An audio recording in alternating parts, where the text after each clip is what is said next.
ظهر الفساد في البر والبحر بما كسبت أيدي الناس ليذيقهم بعض الذي عملوا لعلهم يرجعون.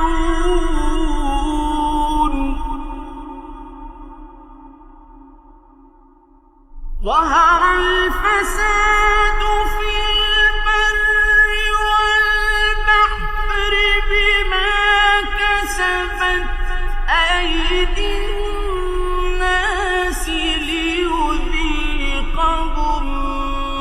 بعض